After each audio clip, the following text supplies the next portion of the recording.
Assalamualaikum warahmatullahi wabarakatuh. Selamat datang di Diklat Channel, Diklat Jarak Jauh, kembali Diklat Kagaman Makassar. Pada sesi ini kita akan belajar satu topik pertama yang harus kita paham bersama, ini untuk menjamin kesuksesan kita bersama selama kegiatan Diklat Jarak Jauh. Ada beberapa hal yang perlu diperhatikan terkait dengan building learning commitment. Proses ini sesungguhnya adalah sebuah proses untuk membangun komitmen peserta diklat agar bisa mengikuti proses belajar baik secara individual maupun secara kelompok dan bersama-sama untuk mengembangkan wawasan intelektual maupun emosional. Jadi kuncinya sebenarnya adalah kebersamaan. Kita harus mampu berbagi, share knowledge selama proses pelaksanaan diklat jarak jauh. Apalagi model pembelajaran kita sudah melakukan transformasi dari konvensional ke pembelajaran virtual, sehingga ada beberapa hambatan yang tentu membutuhkan kerjasama yang baik antar semua peserta. Jika ada peserta lain yang bermasalah, misalnya dari koneksi internet atau dari ketidakmampuan mengakses, itu bisa saling membantu. Nah, ada 4 komponen penting yang menjadi jaminan keberhasilan kita. Yang pertama adalah saling mengenal. Jadi mengenal diri, mengenal potensi, dan juga mengenal diri orang lain dan potensi orang lain. Kemudian yang kedua adalah berkomunikasi, bagaimana menjalin komunikasi yang harmonis antara semua peserta. Kemudian attitude, membangun rasa kebersamaan dan percaya diri. Kemudian tentu harus ada manajemen kelas.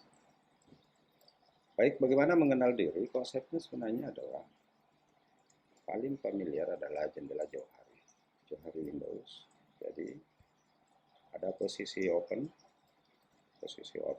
jika seseorang mengetahui diri dan mengetahui yang lain. Jadi mengenal diri dan mengenal orang lain. Ada yang posisi blind, posisi gelap ini, tidak mengetahui dirinya, potensinya, tetapi tahu orang lain. Jadi lebih banyak tahu orang lain daripada dirinya sendiri. Ada posisi hidden, tersembunyi, itu mengetahui dirinya, tetapi dia tidak tahu orang lain. Atau tidak mengenal orang lain, potensinya, kemampuan, dan seterusnya. Nah, yang paling gelap saya kira ini yang tidak tahu sama sekali. Karena tidak mengenal potensinya dan tidak mengenal dirinya. Akibatnya apa biasanya? Orang tidak mengenal potensi dirinya. Ini menurut Joseph dan Rayburn. Makanya disebut jendela Johari. Nah, apa manfaat mengenal diri? Yang pertama adalah seseorang yang mengenal dirinya mampu mengetahui potensi diri. Jika seseorang mengetahui potensi dirinya, maka dia mampu mengaktualisasikan diri. Berarti ini kembali kepada konsep ajaran Islam bahwa sebaik-baik manusia adalah anfa'unas. Jadi orang yang paling banyak membawa manfaat pada orang lain. Nah, untuk bermanfaat pada orang lain dalam bentuk aktualisasi diri, tentu harus mengenal potensi diri. Manfaat kedua mengenal diri adalah tentu mampu mengetahui tujuan hidup.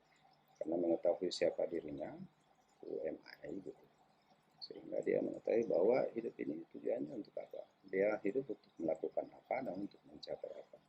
Yang paling terakhir saya kira agak sedikit filosofis bahwa seseorang yang mengenal dirinya itu mampu menemukan makna dan keterpenuhan hidup. Nah, persyaratan kedua adalah kemampuan untuk bekerja dalam satu kelompok yang solid. Jadi kadang-kala kalau orang jangan cenderung mau tampil sendiri dalam kelompok, jangan tidak mau membantu anggota kelompoknya, karena keberhasilan kelompok sesungguhnya adalah keberhasilan masing-masing individu dalam kelompok itu untuk bekerja sama. Nah, yang ketiga adalah setiap peserta harus menyadari sepenuhnya mengapa bersedia hadir pada diklat jarak jauh ini. Tentu kemarin di sesi tes masing-masing peserta sudah memiliki keinginan, memiliki tujuan untuk mengikuti diklat.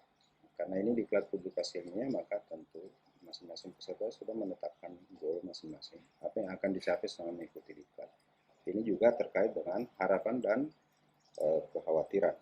Jadi di samping ada harapan yang ingin dicapai, tentu ada kekhawatiran-kekhawatiran lain. Misalnya tidak bisa mengikuti progres dari prosedur atau tahapan dari diklat dan seterusnya. Sehingga memang menjadi penting teman-teman peserta untuk menetapkan apa menjadi harapan dan tujuan selama diklat.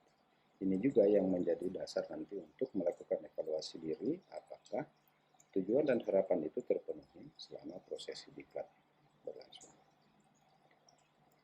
Nah, hal kunci lainnya adalah kontrak belajar. Harus ada kesepakatan bagaimana peserta dengan Widya Iswara memahami secara bersama-sama apa yang harus disepakati agar supaya menjadi kunci keberhasilan pembelajaran ini.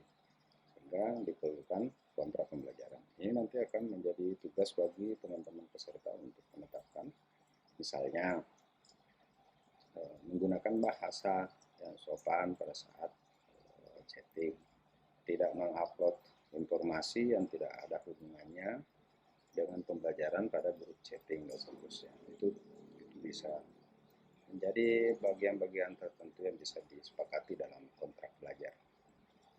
Dan yang paling penting saya kira adalah setiap peserta harus berpartisipasi aktif pada setiap sesi kegiatan pembelajaran. Karena sifat dari diklat jarak jauh itu menetapkan waktu timing yang sangat ketat sehingga dibutuhkan partisipasi setiap peserta pada timing yang sudah disiapkan. Yang terakhir adalah organisasi kelas. Jadi nanti peserta akan menyepakati secara bersama pada kelompok terpisah, grup terpisah untuk menyepakati siapa yang menjadi admin kelasnya, siapa yang bertanggung jawab memberikan informasi dan beberapa komponen yang dianggap dibutuhkan selama proses kegiatan berlangsung. Saya kira itulah menjadi kata kunci kita di Building Learning Commitment sebagai modal kita agar supaya bisa sukses dalam kegiatan diklat jarak jauh. Saya punya kutipan, kecerdasan kadang-kala tunduk pada kesungguhan. Ini agar supaya teman-teman bisa menumbuhkan motivasi dirinya untuk belajar secara virtual. Terima kasih dan sukses selalu. Assalamualaikum warahmatullahi wabarakatuh.